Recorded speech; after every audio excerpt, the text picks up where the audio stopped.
Welcome back to Balderdash Academy. We have visiting professors Linda Hildonen, half of the creative team for Linco Media, and Daniel Bridgman.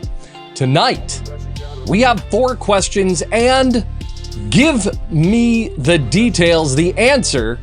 What did a man disguised as an elderly woman, what did he throw at the Mona Lisa? And why? Who knows? But first, Balderdash Academy. Balderdash Academy. Balderdash Academy. Balderdash Academy. our points are, in first and only place, we have Steve with 50 points. So, Linda and Daniel. Retroactively award points? Yes, you can. Yes, you can, yeah, Dan. you want to give Absolutely. points, you give points. I feel like we didn't. I don't know. I didn't know I was supposed to be giving places. Yeah, yes, I feel Dan, like you can. I want to stratify You can do a whatever little you bit. want, all right? Can we? I mean, just to get nitty gritty, can we give maybe Yes. 10 to Molly? Yes. Maybe 15 Yes, you can. to Randy. Can we give -10 to Nate for Yeah. throwing raw spaghetti? Yeah, not Yes. the first time that's happened. Now this game's getting interesting. All right. Yeah. Now, That was a harmful stereotype. now the points are, in last place, we have Nate with -10 points. We have a two-way tie between Molly and Randy with 10. And in the lead, we have Steve with 50. All right. Ooh, So- it just got spicy. Yeah, my lead shrunk a little bit there. Before we My move lead over on, Nate grew, which is fun. significantly. There's hope. So before we move on to our next game, I will spin an opening icebreaker question from our Balderdash randomizer. Now, these questions were written by our intern, Alan. The Balderdash randomizer will generate a random question that our visiting professors will answer for 30 seconds or in 30 seconds or less. So, Linda and Daniel, these are hard hitting. There we go. Question number 11. What is your favorite musical? Ooh. Waitress? Yeah. On the spot. And you can have separate ones if you like. You're allowed. They are two separate people. I'm going to stick with Waitress, but it's tough. It's tough. Waitress is a great Waitress show. is up there. Come From Away is so good. I didn't ask what's your favorite musical that you've seen. We don't have that much time. In the And I Heights also- is Any way you want to answer, it's the right way. This is an opinion. You can't get it wrong. Can we award them We saw points? Waitress with Jeremy Yeah. Jordan on Broadway. So Yeah. it's hard to beat. I feel like we saw Waitress with Jeremy Jordan and Shoshana Bean in the lead roles, and it was like a Friday night. It was like super like super horny, but it was also really very good. horny. Yeah. So yeah, I mean Waitress is Let's go with Waitress. Waitress. Yeah, is I've seen Waitress that. is a I've seen good it answer. 4 times, 3 times on Broadway, and I love that musical. It is so fun and amazing. Yeah, I'd seen it agree. once in the shower, and then I realized it was just me singing. It's the right answer. I don't think I've heard that cast recording. Super horny, though. No, well, I put it out, and then they paid me to take it down. So either way, I made money off it. Our next game is 4 questions. So in honor of our visiting professors and your love of theater, tonight's 4 questions will be about the musical. So whichever one of our faculty members gives the best, not necessarily the correct, but the best answer, Linda and Daniel will award points. Our first question. According to the New World Encyclopedia, the first musical was the 5.5-hour-long comedy, The Black Crook. It opened in New York in 1866 and ran for a staggering 474 performances, bringing in an unheard of $1 million in its run. So adjusted for inflation, that very first musical, never before seen, made about 40 million adjusted for inflation. Whoa. Wow. So, the Moneymaker. Black Crook, set in Europe. What was the show about, Molly? Oh, well, I know this one. It's so famous. and so long. It was actually a philosophical debate between four wizened philosophers. You know that they're philosophers because they have beards. And they just sat there and they philosophized about what kind of crook in a tree branch really meant. Was it a crook? Why was it there? Was it really there? That's deep. All right. Yeah, Think no, about that makes sense. For 5 yeah. hours. Yeah, you limbed, therefore you were. Nate, That's right. what was the show about? The show was about politicians during the Black Plague. They had to orate, but in this case, they sang it. And they went on like debates, and just like each scene's a little bit different. It was a 5-hour thing, and there were a ton of people, running for office. So some of them were debates back and forth. Some were just kind of like monologues. Okay, but it was all about the crooks, the politicians running for office during the Black Plague. All right, so politicians trying to figure out who was the master debater. Randy, what is the show about? He has to legally. The show was about the two main characters were the sun and the moon, and the moon, of course, representing night, and the sun representing day. I mean, makes perfect sense. But it was really all about how jealous the sun was of the moon because all the fun things happened at night.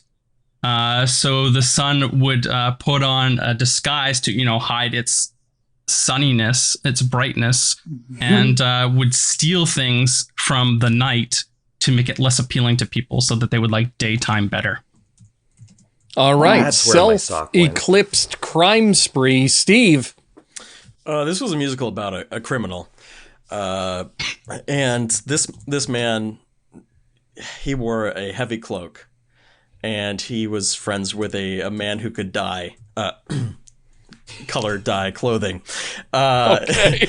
And he really struggled with what color he should wear because there weren't a lot of criminals at this time. Crime had not really been invented yet. He was kind of like a trendsetter.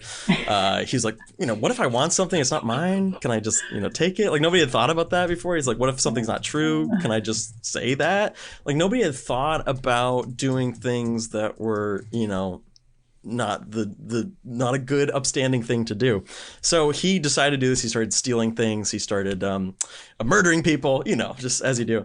And he couldn't decide what color to wear. And he sung an entire 24-minute song where he listed every color that existed in the English language at that point.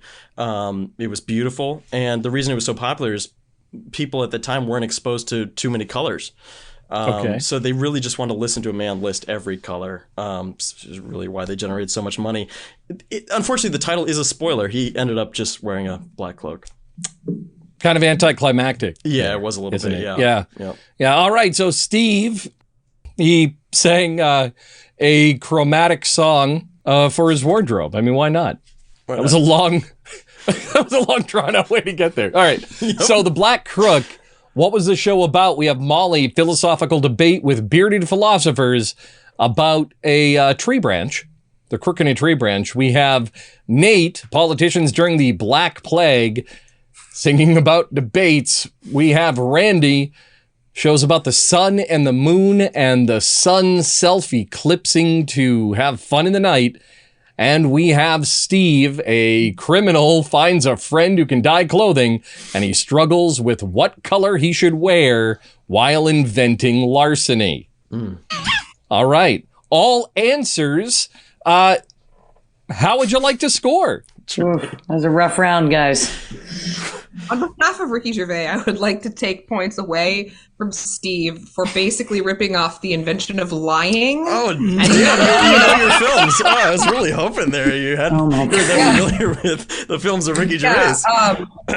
So I'm going to go ahead and I'm going to take away 5 there. That's a -5. I feel like we've got to I want to give Randy like 30 points for being like really genuine and having like, I don't know, like an actual idea for me. I mean, I'm going to bring it up to 45 because it had absolutely nothing to do with the title. Like he could have just played on the title. And instead he was like, it's about the sun and the moon and philosophy. Randy's out here giving us his like sex script. Like that was great Sage Francis song, by the way. I'm writing this play later on. Oh yeah, that is a good Sage. Wow, you know your stuff. Yeah, I have a collection of plays from the 1860s, and very rarely do the plots actually even remotely close to the title. You know? Well, there you go. especially All right, 5.5 hours. Yeah, we're going to give 10 points to Molly for using a different use of the word crook. Great. And we're going to give a 10 to Nate for what the hell did Nate do? I don't even remember. Pasta. I feel like it's only gonna be 10 because his answer about politicians was good, but he was so close to Nixon and saying like, I am not a crook. It's right there. And he Close let the pitch but just no roll. cigar, right? Yeah. Low hanging fruit, you know. I usually reach for it, but I didn't even see it this time, so that was my bad. All right. So the Black Crook was about the evil and wealthy Count Wolfenstein as he seeks to marry the lovely village girl Amina.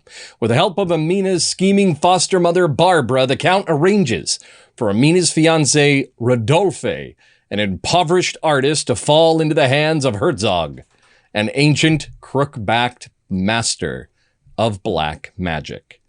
Whoa. Yeah, obviously. Wow. Isn't that just Billy Madison? Well, I mean, but the reason it was 5 hours is just to try to get that plot across in a reasonable amount of time. Count Wolfenstein? Yeah, Count Wolfenstein. Wow. That's an very 1860s. Yeah, People were very yeah. easily entertained. They'll sit for 5 hours. Their attention span was much longer. Much longer. Because what else are they going to do? Like go watch the crops die? Like it's Right. Yeah. Well, I mean, that's the thing is we know right now. I mean, I like musicals even more knowing that the first musical had a character called Count Wolfenstein. Yeah, that's incredible. So, question number 2, while the musical has only been around since 1866, it evolved from different forms of entertainment. What did its producers, Henry Jarrett and Henry Palmer, say the musical evolved from? So what did the musical evolve from, Steve? It evolves from just sitting around the old campfire, singing the old tunes. You know, obviously this was the end of the Civil War in the United States. And so a lot of people had just finished years of campaigning through the country, murdering each other, and they spent a lot of time sitting around ye old campfire singing tunes. And soldiers want to hang out with their old war buddies, and they're like, well, it's a lot of trouble to get all the old boys back together. Why don't we just stage a production? And get everyone on stage. We'll sing the old tunes around the campfire.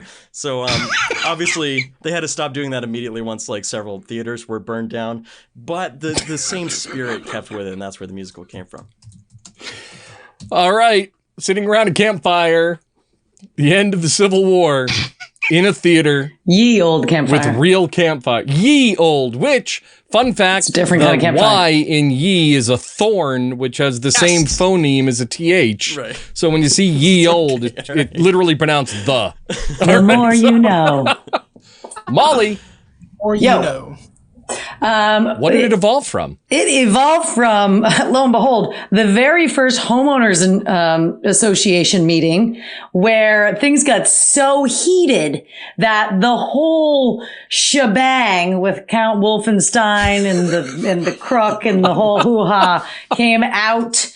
And somebody there who was a ye old writer at the time was like, this is juicy shit. I got to write this down. Bada bing, bada boom. You got this musical. That makes perfect. My favorite part was when Wolfenstein started singing about why the hell can't I paint my door blue? Yeah, grass length. It was a big deal. Awe-inspiring. Also why it's so dang long, because everybody needs sense. to say their piece, you know? So That makes sense. so many Nate, characters. what did it evolve from? It evolved from the JD Power and Associates Awards and focus groups. All right, just I mean, that's direct and to the point. Gotta love that. Okay. If it's true, it's true. Randy, what did the musical evolve from? What were the gents' names again?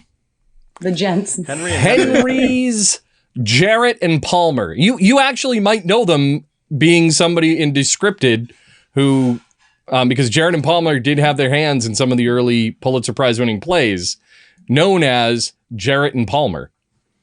Okay. So it's Jarrett and Palmer. Jarrett and Palmer. That's correct. Yeah, I believe I had to refresh my memory because I couldn't remember. Of course. Yeah. But I believe it was Palmer.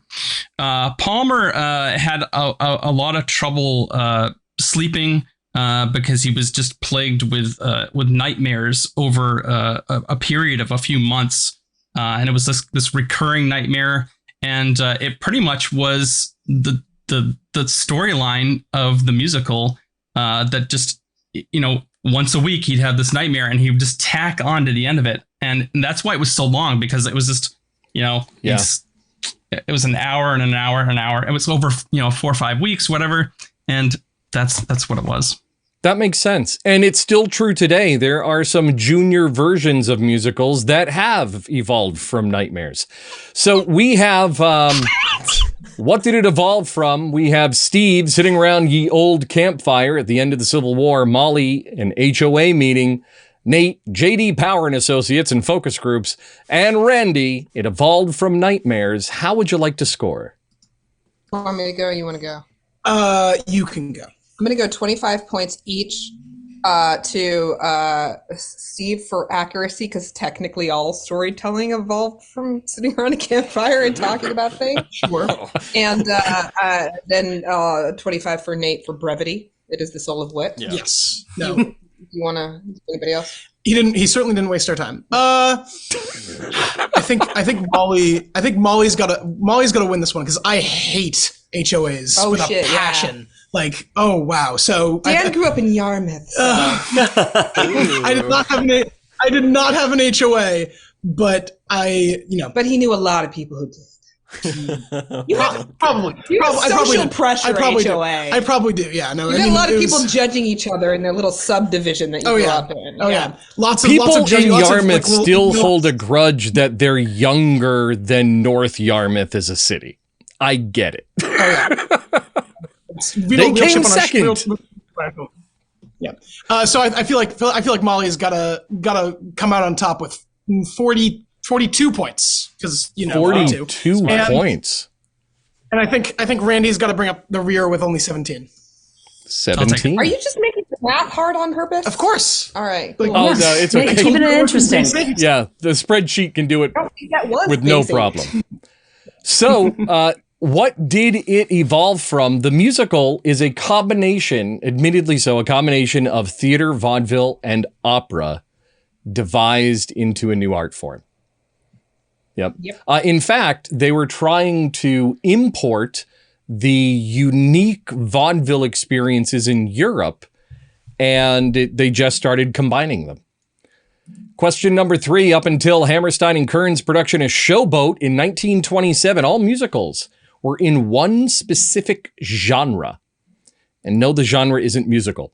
What was that genre, Randy?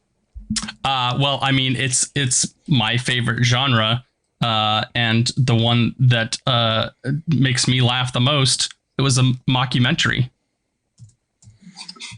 Simple as that. All right. Yeah. All musicals went up to 11. Steve? Science fiction. Sci-fi. I mean, the year, it's accurate, right? You have Metropolis, close to Metropolis. Molly? Children's stuff. Ironically spoken like a mother? Children's stuff. Children's. And Nate, what was the genre? It is a futuristic, historical nonfiction. Historical. Okay. All right. Future historical nonfiction. My favorite musical from the 1860s was the one about World War II. So, And it was nonfiction too. They had it completely correct, which was Exactly. The best It was part. amazing, right? I mean, who would have known? Up until Showboat 1927, all musicals were in one specific genre. Was it mockumentary, sci-fi, children's stuff, or future historical nonfiction? Linda and Dan, how would you like to score?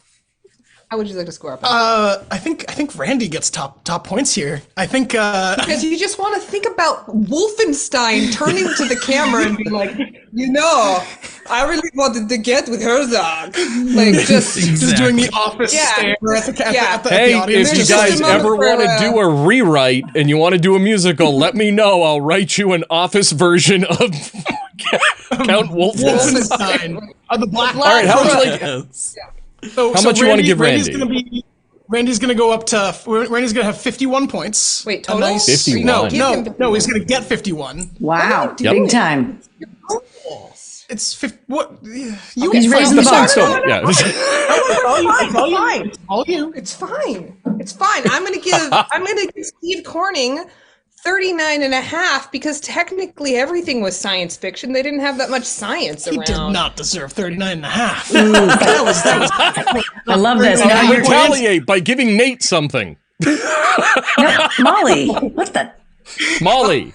Oh no, Molly! Children's stuff. We're gonna give her 47 points for cadence. Yes. Yes. No, good delivery. 47 Solid. cadence points. And then, Thank you. and then Nate had the most complicated answer. So I'm sorry. It was for Curl. it was something Future about, historical nonfiction. Nonfiction. His future historical nonfiction.